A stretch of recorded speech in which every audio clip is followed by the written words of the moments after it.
following program was provided by an independent producer solely responsible for its content. The opinions expressed do not necessarily represent the views of this station, its staff, board of directors, or underwriters.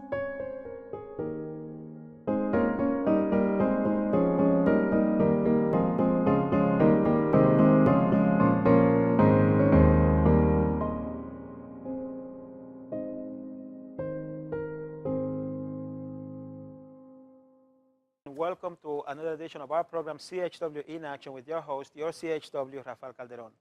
Today we have a special guest. His name is Dr. Ed Haddad, and he's special because he's part of a series of interviews that we want to do to promote prostate cancer, or awareness. We want to promote awareness about prostate cancer. So let us introduce our guest. Ed, how are you? Well, thank you. Thank you for having me. Thank you for being here. I'm glad that you're here because you and I, we have something in common. We're involved with the New Hampshire Prostate Cancer Coalition. So please tell us who you are and what you do and what drives you. My involvement began with the issue of prostate cancer. My involvement began in 1992. I had had an ear infection, and during halftime of a Celtics game in New York City, I thought I would run over, have my ear infection diagnosed, get prescription, and come back home again. And the doctor said, you know, while you're here, let's check out some other stuff. And he took a blood sample and chose to do a PSA screening on a 44-year-old man in 1992. Now, PSA, what does that stand for? Prostate-specific antigen. Thank you. For those of us that don't know. Yep. The prostate produces an antigen that helps sustain it at a particular size. And when the amount of antigen that's being produced goes up, it's sometimes indicative of the fact that there's growth in the prostate.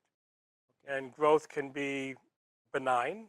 It can just be an enlargement, which happens very often. Or it can be indicative of a medical condition in the form of a tumor. So that if nothing else, it's a red flag that says this is something that probably should be looked into. So my PSA had been elevated in a way that had him think we should probably follow it up. I see. And he had me come in for a second PSA, which was similarly elevated, and said you should probably go have a biopsy done. Okay. So I had it biopsied, and the results of the biopsy came back positive. And there was some what was called cellular irregularity in the left-hand side of the prostate, and cancer cells on the right. Okay. And that led to my having had my prostate removed in September of '92 at Memorial Sloan Kettering in New York City. This is why I wanted you here, because before I met you, before I got involved with the New Hampshire Prostate Cancer Coalition, I had the impression that once somebody was diagnosed, that was like a done deal, you know, based on what people had told me. But you are a vibrant, full of life man after you did that. So well, and that's been my mission, you know, since then. And I'm 70 now. I'll be 25 years cancer-free in September. Congratulations. Thank you. And it was as a result of having had the PSA done and to have been able to identify the presence of cancer at a very early stage.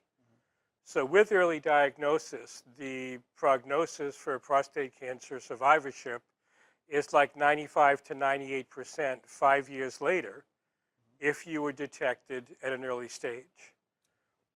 So that as long as it's confined to the prostate, then you have a much better prognosis for survivorship. And I think for my generation in particular, we grew up feeling as though cancer was in fact a death sentence. And oftentimes for a lot of men that meant that they would rather not know, and rather just not have to deal with it. And the sadness with that is that it affects the whole family once a man is diagnosed. Absolutely, it's a family affair. I mean, cancer of any form, obviously. I mean, but prostate cancer in particular seems to have a strong genetic component as well.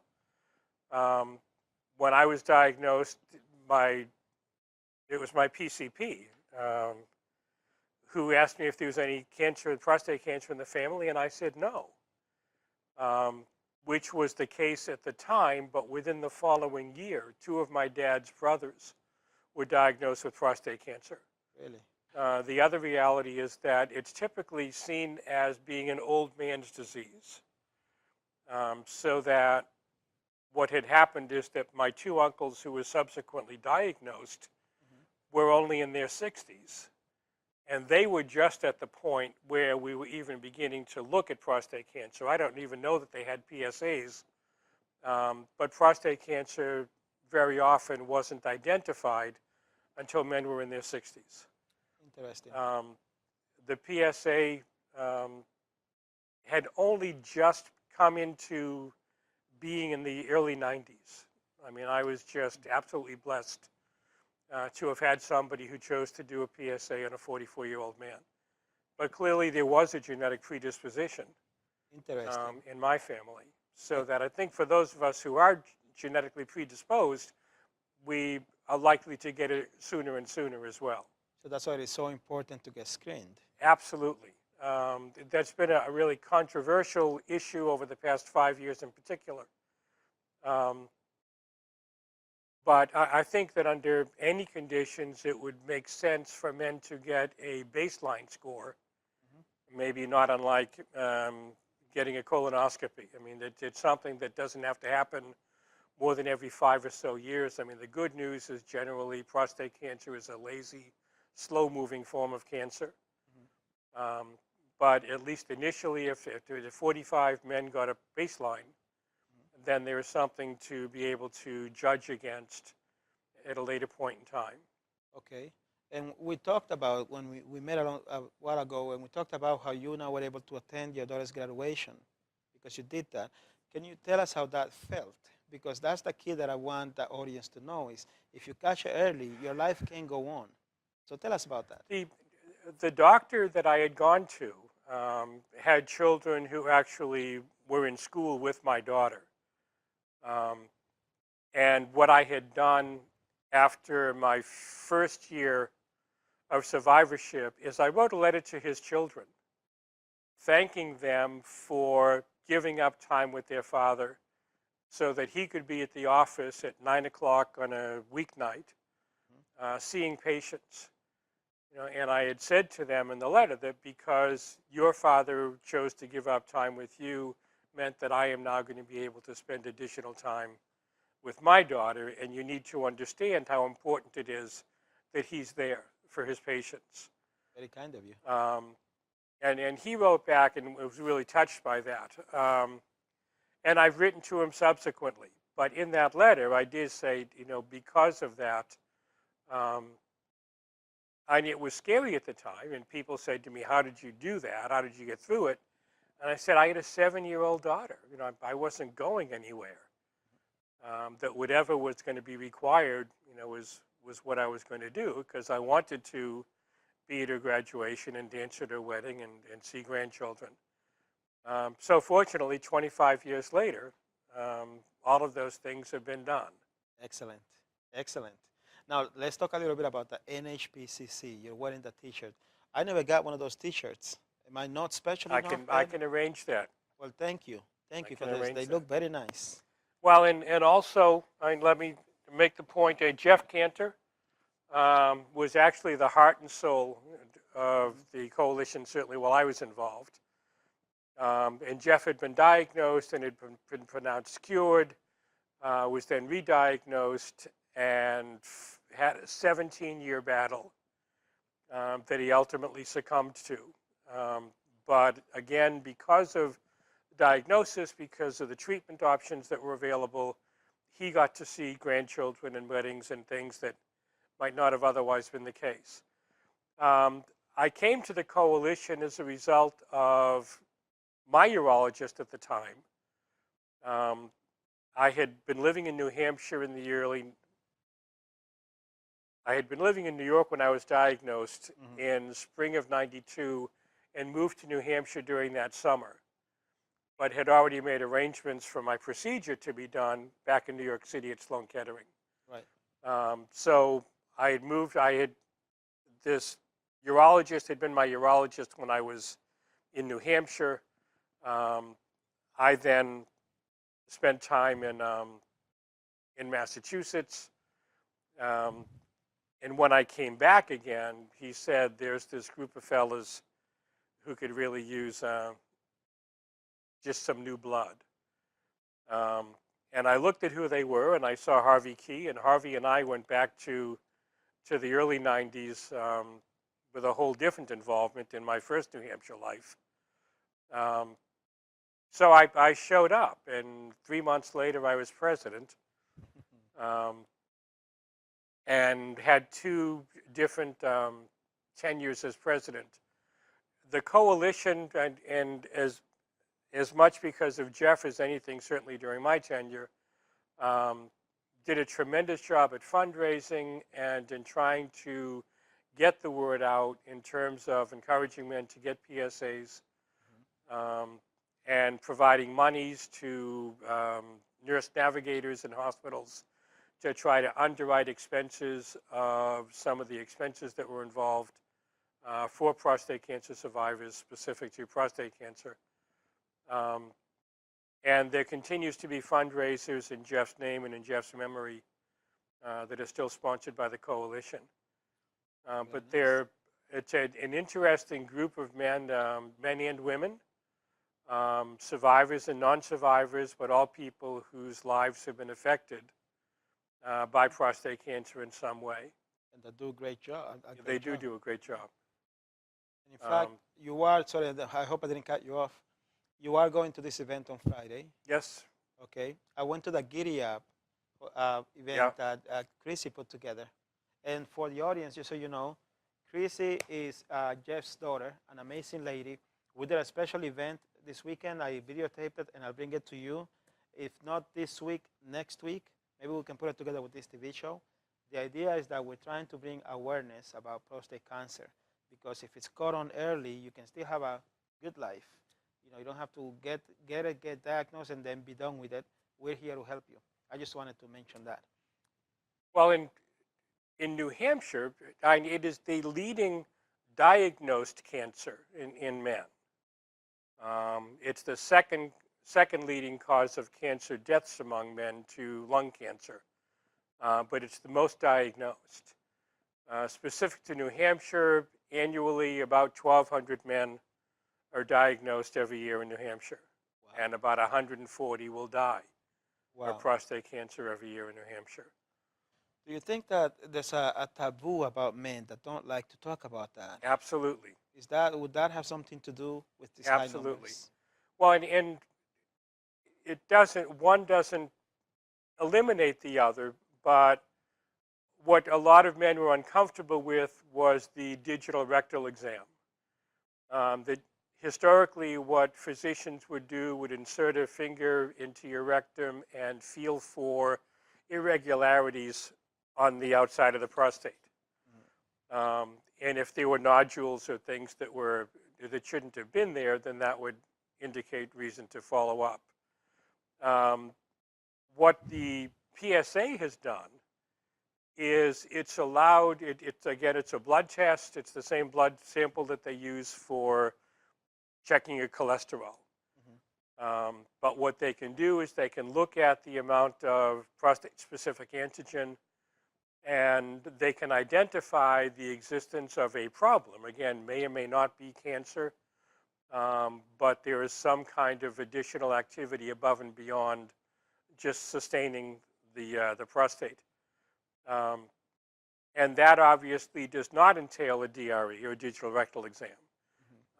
And it will identify something much sooner than once the cancer has gone from, the prostate is essentially the size of a walnut, and the composition is similar. There's a soft interior and a shell on the outer limits. So that if the cancer can be identified while it's still confined to the prostate, then the procedure can be what I had, which was called a radical prostatectomy, where essentially they just remove the prostate. And as long as the genie is still in the bottle, if you will, then it's easily disposed of. I remember when you explained that to me, you drew something for me. Yeah. If it's here, and then if it moves outside of here. Yes. Okay. Well, again, so if it stays within the meaty part, I think simplistically that's stage 1 of cancer. If it gets into the hard shell or the outer core, you're at stage 2. Once it's left the core and it's begun to move outside of the prostate, then now you're in stage 3, and the ultimate one is stage 4, and it's metastasized into other parts of the body. It gets all over the body. Yes. So that if you can get to it before it gets to stage 3, or even at stage 3, if it's just, I mean, in the margins, if it's just in the area you're immediately surrounding the prostate, then oftentimes it can be dealt with relatively simply and with a prognosis that I think is probably different than most people are concerned about. But cancer survivorship, like 1.5 million cancer deaths have been averted since 1990. Wow. And not all of those are prostate, but for my purposes, coincidentally, it's also when the PSA came into vogue. And what the PSA has done again is it's allowed the survivorship to really increase, because if we can get to it soon enough, then your prognosis is so much better. Okay. But just cancer research in general, and I think, again, seemingly coincidental with the introduction of the PSA, 1.5 million deaths have been averted since 1990. Very nice. Glad to hear that. And that's the kind of things that the coalition is doing with the money that it raises, is making money available to facilities like Dartmouth-Hitchcock and the Norris Cotton Cancer Center to continue its research and to increase survivorship for people who are diagnosed with cancers. Very nice. See, usually at the beginning of the program, I say I'm a community health worker, I'm a CHW, and I'm in action, trying to bring information to the community of Nashua and the whole state of New Hampshire. And now that this TV show is syndicated to the whole New England region, trying to bring awareness on how to live a healthier lifestyle. So what could I do as a community health worker to bring forth awareness regarding prostate cancer? Certainly nutrition plays a role, but risk factors are family history. African Americans have a significantly higher rate than Caucasians. Check my. There's another one that I know off the top of my head, but it's gone. Feel free to use your notes. But there are. I'm looking for that particular one. But there are certainly risk factors that would increase the likelihood. But family history and being of African American heritage is certainly up there as 2 risk factors, and those are things that we're not going to be able to do a lot about. The other reality is that certainly if there is a family history, then it's important for children or siblings to be tested at an earlier age, and again, just establish that baseline. Okay. I think generally prostate cancer is oftentimes a slow, lazy, slow-moving form, but the concern in terms of prognosis is something called velocity, that if you have an aggressive form and the numbers go up more quickly than people are comfortable with, then it requires more immediate action. Okay. So again, certainly if you're in a risk group, then sooner is better in terms of establishing a baseline PSA. Very nice. Beyond that, I mean, breast cancer in the family, seems to similarly have a correlation with breast and prostate. Now, and there's some research to indicate that, I mean, both of those are in fatty tissue parts of the body, which is probably not a good thing either, and certainly in terms of weight and nutrition and health. And there was certainly one of the programs that the coalition had funded at some point was a nutrition program for survivors of prostate cancer. Interesting. That certainly maintaining a healthy lifestyle is going to be good for a whole bunch of reasons. But yep. It makes life better. That's what I try to educate people on: is live a healthier lifestyle, and you'll be happy. You'll be able to enjoy life more. As usual, when we're having fun, time flies. So we're coming to the end of this interview. What message would you like to bring to the community as a whole? Well, to reiterate your point, number one, any form of cancer is a family affair. So what I had done quickly in my own head is in looking at the population of New Hampshire, at the time I looked at it, there was about a 50-50 split of 600,000 men and 600,000 or so women. To the extent that that's the case, the statistics for incidence seemed to have vacillated between 1 in 6 when I started. They went to 1 in 7, and now I'm hearing talk of 1 in 5. If we split the difference at 1 in 6, that's 100,000 men. Wow. Out of 600,000 men, 1 in 6 is 100,000 men. And if we extrapolate those numbers out, the number of spouses and children and family members and parents. So it's hard to imagine that there are a lot of people out there whose lives have not been affected by cancer and maybe even prostate cancer. So again, it's a family affair, and it's more easily dealt with if it can be identified sooner rather than later. So by all means, encourage any family member or male family members to get a PSA done. And again, even just to establish a baseline, I mean, the likelihood of survivorship is going to increase, exponentially. Again, it's 95 to 98% 5 years later with early diagnosis. So there's no reason not to do it. And one very powerful reason, they can have a dance with their daughters. They can go to their daughter's Absolutely. graduation. Absolutely. So it's quality of life, family life. And there are support groups around the state. I said there's one here in New Hampshire. There's one in Concord. There's one up at Dartmouth, at Lebanon, at Hanover. So that if people just want to get information, if they've got an initial diagnosis and want to ask some questions about what other men have done, there are certainly procedures to go through and questions to ask. The intent now is more to have more informed and shared decision-making. It's not just, what do you think I should do, doc? But rather, physicians are more inclined to lay out the options, and say, here are the different procedures, here are the different side effects, here's how long you're going to be out of work, here's what insurances are going to cover, and just draw a picture in a way that you can then make an informed decision and decide which way you want to go. Very good. And you have one of those, real quick, you have one of those support groups in Manchester. So if somebody wanted to join your group, how do they go about contacting you? We are called, the symbol for prostate cancer is uppercase C-A, small a, and then capital P. So it's Cancer Prostate. We are CAPS New Hampshire 3. So CAPSNH3 @gmail.com. And we can provide support. We can direct people to other support. And everybody's got a different story, and we love to hear theirs, and we love to share ours. And I love that you came to my TV show. Thank you My so pleasure. much. I Thank appreciate you for having me. No, my pleasure. And thank you for being with us. As you can see, this is an important issue that we all need to pay attention to, come together to support.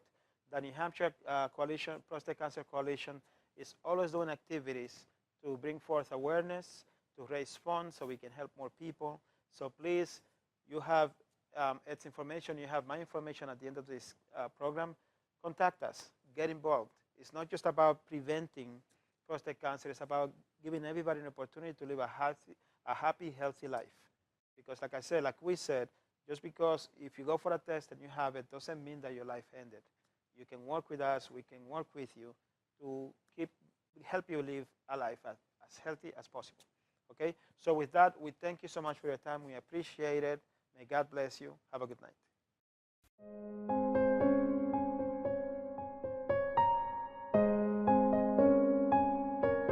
Hi, my name is Barbara Maffeo. I am the co-owner of the Body and Brain Yoga Studio here at Riverwalk in Lawrence. Hello, my name is Sholé Getty, and I am the co-owner of Body and Brain Yoga Tai Chi in Lawrence.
is Soyla Sandoval. I'm from Lawrence, and I just finished having my yoga class at Body and Brain. You come in here with all the different thoughts, the stress of, you know, the daily jobs and life out there, but once you get used to the routine of, you know, doing the yoga classes, you learn their techniques, and it's just something that it just changes you little by little. You know, you're full of energy. You learn how to control your thoughts. You learn how to, like, you know, do different body movements, and your body just starts, you know, to just feel relaxed and stress-free. And the more you do it, the more your body and all the stress from you know, the jobs or whatever, the more you get to control that. So I'm really enjoying it, and I hope everybody in the Spanish community like joins us, and let's, you know, be stress-free together. This is my daughter. She's also doing yoga class with me, mother and daughter team. You let me talk. I'm Shayna Sandoval. I'm from Lawrence, too. This is my mom. And we just finished a class at Yoga, Body and Brain. And it was hard, but then also relaxing. And it's like not like easy or like what you would think yoga is, like just stretching and doing whatever. But it's actually kind of challenging. And then once you're done, you feel relaxed and you feel like you accomplished something. So it's really nice. We're trying to be part of the, you know, Lawrence Spanish community for yoga classes.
The preceding program was provided by an independent producer solely responsible for its content. The opinions expressed do not necessarily represent the views of this station, its staff, board of directors, or underwriters.